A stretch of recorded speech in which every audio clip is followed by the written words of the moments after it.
I know what everyone is waiting for.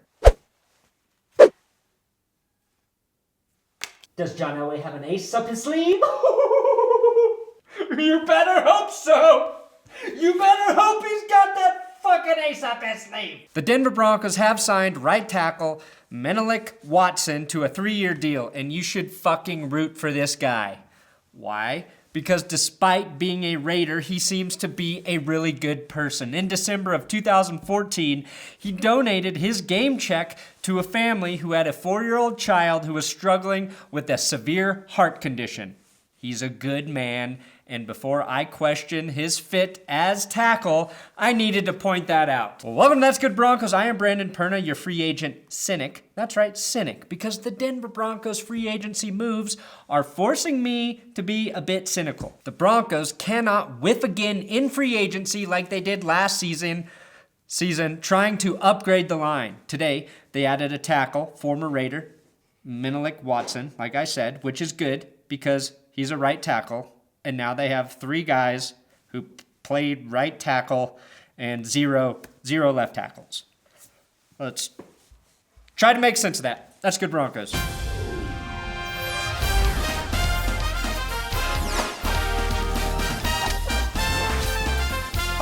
This episode is sponsored by CWHim.com. Use my promo code ThatsGood to get 10% off your order. I use my Charlotte's Web hemp oil every day. I've been using it recently for my back inflammation problems that keep flaring up because I keep sitting on my ass all day making tons of videos for you, and it's not healthy. I need to exercise and stretch more. But the hemp oil has made a huge difference in how I am able to recover when my back goes out. Get some oil and put it in your mouth.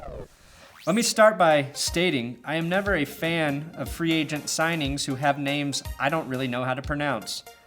Menelik Watson. If your first name is harder to say than your last name, then it should automatically become your last name. That should be a rule. If I have to look up how to say your name on YouTube, Menelik. the Broncos shouldn't sign you. Menelik. It makes me look stupid, which I cannot afford. I have to work extremely hard to maintain an image of having average intelligence. Menelik. Watson, you're making me fucking work today. You better perform better than you did in the past, because if not, That's Good Sports is going to give you a nickname you will not enjoy. It will be Minlick, because you get licked by men in every game.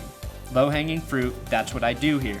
If you are good, I will call you Mini Licks, because that's what you dish out on the field every week. How many licks does it take to get to the Super Bowl? 16 regular season games. First round bye. 17, 18. 19! Mini Lick, 19 games for a Super Bowl win. Okay, enough bullshit. Let's break it down. The Broncos added Ronald Leary to the line yesterday, which was a pretty good signing. Leary is a definite upgrade at the guard position. Here's the good news. Watson is an upgrade at the right tackle position. The bad news is literally only one tackle had a worse grade than Donald Stephenson last season, and that was Seattle's George Fant. Might as well have been called George Phantom because it was like, you weren't even there, dude. Burn. Ty Sambrailo also had a horrendous rating. So the Broncos, they could have literally closed their eyes and just pointed anywhere on a list of free agent tackles, and that would have been an upgrade. There's a 99% chance that would be an upgrade over the current guys on their roster. That's not a joke either. I'm serious. That's how bad the tackle situation is in Denver. Now, I'm not trying to be an asshole here. I hope if Ty or Donald stay in Denver, that they play well. I'm rooting for them to play well. I really do wish the best for all these guys, all these athletes. And I hate when people on Twitter call them garbage. It's fucking rude. But there's no getting around the fact that their on-field performance has been dismal. Talking about Watson, I don't know much about him. I do know that he filled in at both right and left tackle in the final few games of the 2016-2017 season for Donald Penn and Austin Howard. Donald Penn was signed by the Oakland Raiders last year, so in hindsight, the Broncos signed the wrong Donald. Jesus, when you think about it, Donald Penn, Donald Trump, and Donald Stephenson The only Donald who didn't have a good 2016 was Donald Stephenson.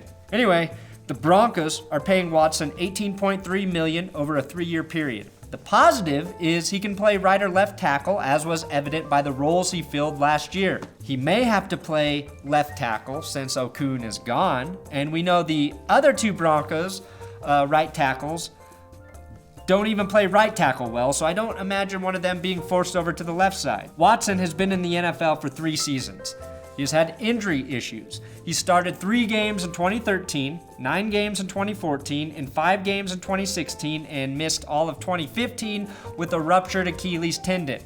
Now that may sound like a negative, but it also may mean that 2016 was a recovery year from that Achilles injury, which are really tough injuries to recover from, especially for big men. Now I can't sit here and say that Watson is the answer, but I also can't say that he won't work out for the Broncos. I think right now his NFL success is about as predictable as drafting offensive line help.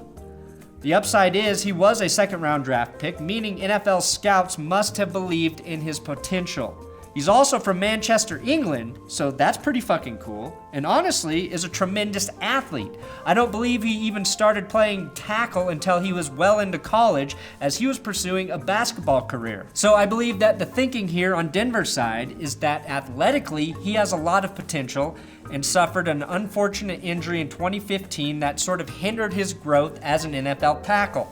I believe there is a chance he can be very good, but he has a lot to prove. I do hope he is allowed to run every press conference with his British accent. No, wait. I hope every week that he sits down to interview Brock Olivo with his British accent. How cool is that, man? It's a new show, Menelik and Brock, on the go. It's for an app on your phone, and you watch them just bullshit every week. The one thing the signing of Watson may do is allow the Broncos to cut Donald Stephenson and save, I think, $3 million in cap space. And they have to make that decision by Monday, because on Monday, Donald Stephenson's salary becomes fully guaranteed. So I would imagine something happens this weekend, if not early Monday before whenever that deadline is with Donald Stephenson. In terms of the line as a whole, I'm not sure if it's any better. What baffles me is why Denver did not pursue Andrew Whitworth or Ricky Wagner. The Wagner deal is still taking shape in Detroit in terms of its cost, but Whitworth will make $9.1 million next season. They could have dished out that to replace Okung. I mean, they signed Leary to a deal that will average $8.75 million a year, and guard wasn't nearly as big of a need as tackle. Again, what we have to hope for as fans is that the new offensive line coach, Jeff Davidson, knows what the fuck he's doing and sees potential in some of the current players and has a strong idea how to put them in better situations to succeed.